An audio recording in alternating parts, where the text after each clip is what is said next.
From the historic Academy of Music in Philadelphia, we bring you another concert by the world-renowned Philadelphia Orchestra. Eugene Ormandy, music director and conductor. Mr. Ormandy will be on the podium for this week's concert, and his soloist will be Annie Fischer, piano. Ms. Fischer will be heard in a performance of Schumann's Concerto in A minor for piano and orchestra, Opus 54. The program will open with the first performance in Philadelphia of Elliott Carter's Holiday Overture.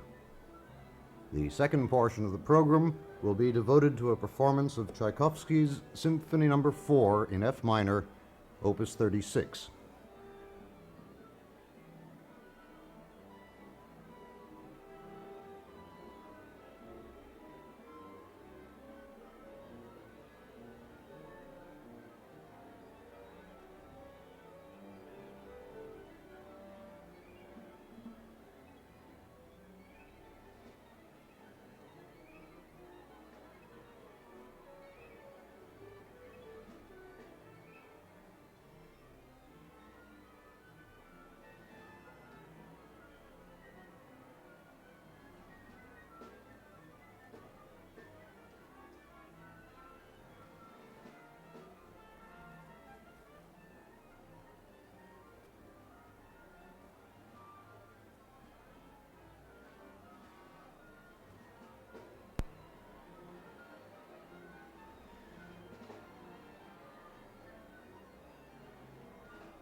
Elliott Carter grew up in New York City, where he attended Horace Mann High School. His father, a lace importer, maintained an office in Switzerland, and Carter has visited Europe regularly since the age of 12, and travel continues to be his favorite recreation. Carter's early interest in music received little encouragement at home, and when he entered Harvard in 1926, it was as an English major. Not until his senior year did he turn seriously to music. He studied harmony and counterpoint with Walter Piston and composition with Gustav Holst, then a visiting professor at Harvard. After studying in Paris with Nadia Boulanger from 1932 to 35, he returned to this country. A ballet score, Pocahontas, commissioned by Lincoln Kirstein for Ballet Caravan, was performed at the Martin Beck Theater in 1939. His first symphony, composed in 1942, was performed 2 years later by Howard Hanson and the Eastman Rochester Symphony Orchestra.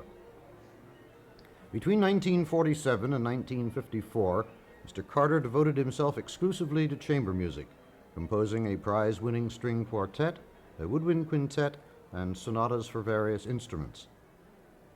He returned to orchestral writing in 1955 with his Variations for Orchestra, written for the Louisville Symphony Orchestra.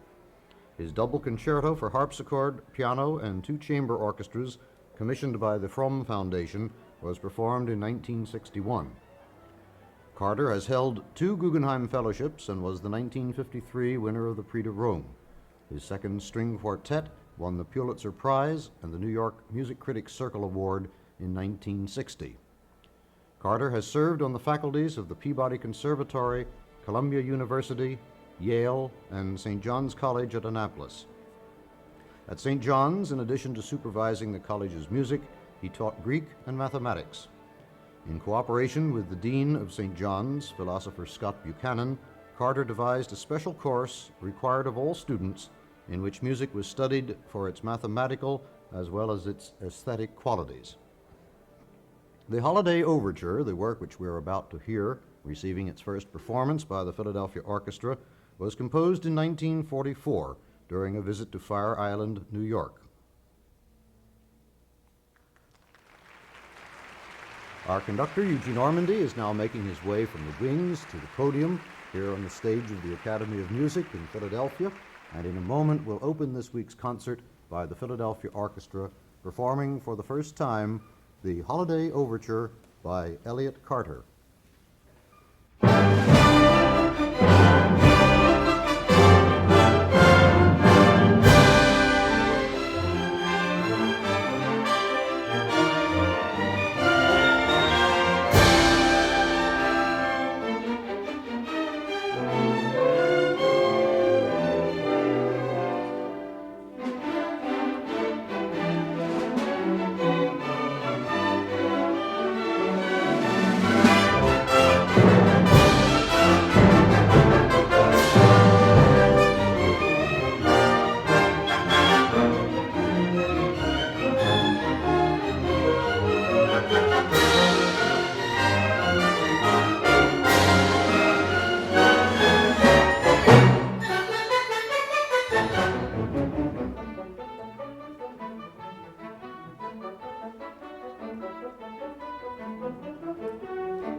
Eugene Ormandy has just conducted the first performance at these concerts of Elliott Carter's Holiday Overture.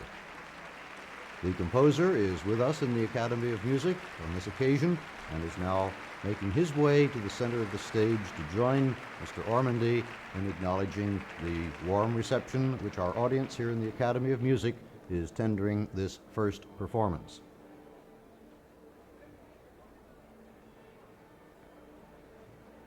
After 1840, the famous Year of Song that produced some of the loveliest and most touching vocal works ever written, Robert Schumann turned his attention to the orchestra.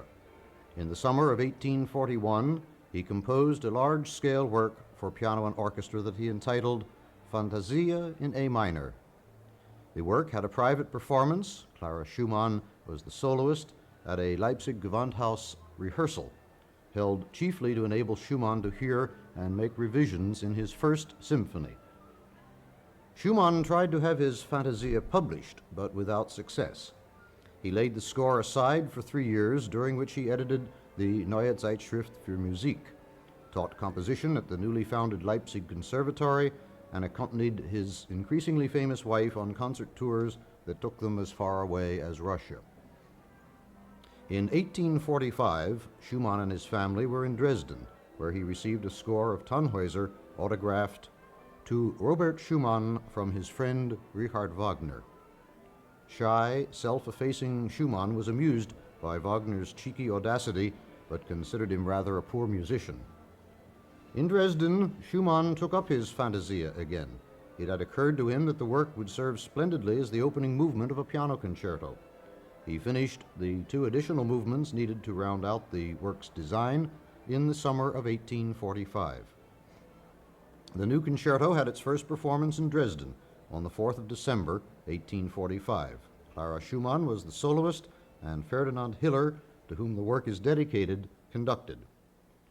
Mendelssohn led a second performance in Leipzig, and Schumann himself conducted a performance in Vienna. Schumann's concerto was rather coolly received, both at its earliest performances and for some time afterward. Even the mighty Franz Liszt, at the height of his fame and powers, could not get the public to like it. He wrote, "The repeated failure of my performances of Schumann's compositions, both in public and in private, discouraged me from entering them on the programs for my concerts."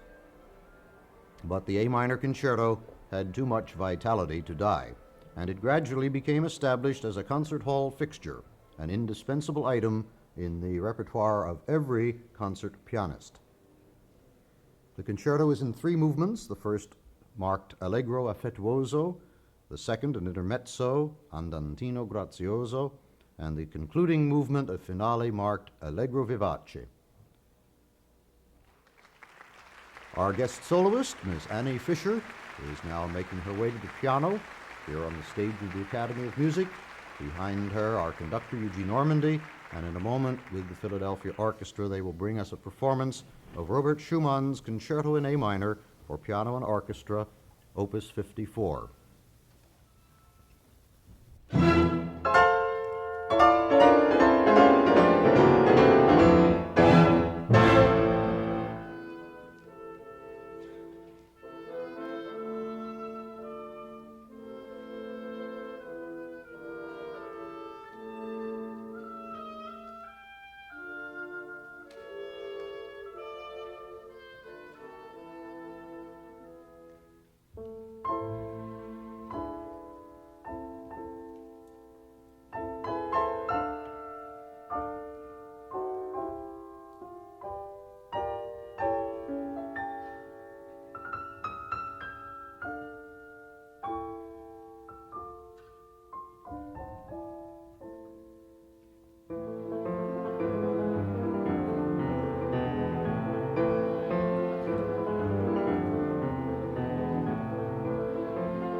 Our guest soloist, Miss Annie Fischer, has just performed the Concerto in A minor for piano and orchestra, Opus 54 by Robert Schumann.